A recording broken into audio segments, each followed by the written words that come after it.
Hey guys, my name is Robert Bear. I'm a lifeguard and water safety instructor for Columbus State University.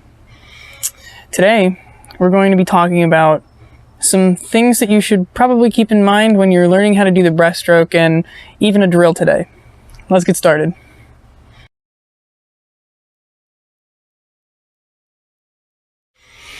So the first thing that you're going to want to keep in mind is your breath control. Breathing is very important whenever you're swimming, and it's even more so when you're swimming on your back, as your airways are facing up, leading to the intake of water being much more easier whenever you're swimming on your back. And this can be the actual back crawl or backstroke or the elementary backstroke. Breathing properly, slowly, and with an incredible amount of control will prove to be difficult in the beginning, but will be a valuable thing to learn and a valuable skill to have when improving your skills on your other crawls, as well as improving your times and technique on the back crawl itself. A good way to practice breath control when you're not in the water is doing breathing by counts.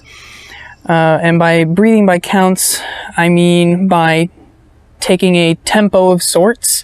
You can do 60 beats per minute, which is 1 beat per second. And you breathe in for a certain amount of time and breathe out for a certain amount of time. Instrumentalists do this to help their breath control.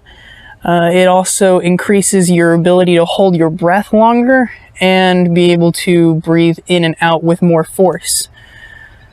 For example, you could breathe in for 4 seconds, out for 4 seconds, and do that for a few times, and then bring it down to 3 seconds, bring it down to 2 seconds, and then 1 second. Though, be careful when you cut it down to lower times, because that can lead to hyperventilation, which could lead to oversaturated blood with oxygen and could cause you to go unconscious. So do exercise great caution whenever you're doing that. Another thing to keep in mind when doing any sort of stroke is to always keep kicking. A strong kick can make or break a stroke. By always continuing to kick, you can also assist the lower half of your body to stay on top of the water, which will make swimming much easier, as you're not dragging your lower half through the water. It's actually helping propel you forward. And when you're on your back swimming, keeping that lower half up is very important, so as to not drag you into the water. Because when swimming on your back, you tend to swim slower as is, so it's much easier to sink. Another thing to keep in mind when doing the backstroke, or any sort of backstroke, is your head placement in the water. You always want to keep your head halfway submerged in the water. So you should always keep that water line right in the middle of the top of your head, and that is proven to be the most aerodynamic, as well as giving you the best opportunity to breathe while doing your backstroke. That'll keep the water out of your nose and out of your face while you're swimming. And the final thing that we want to keep in mind before we move on to the drill is the flags. Now you'll see at our facility and lots of facilities all over the country, flags at certain points of the pool.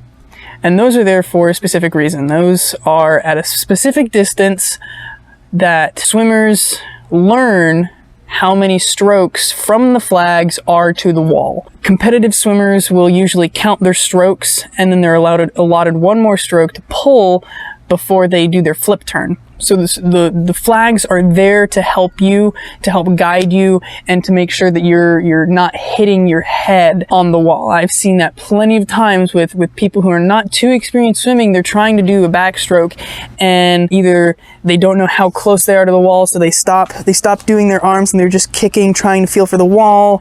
They'll stop and they'll turn around and then they'll keep going. The flags are there to help you. So in order to practice, you should go a couple times, counting how many strokes it takes for you to get to the wall. And you may end up hitting the wall a couple times, but it just takes that much in order to learn your stroke count to get to the wall from the flags. And that's incredibly important. It'll cut down on the amount of times that you end up hitting your head, and it'll also increase your efficiency getting these strokes done. And finally, the drill.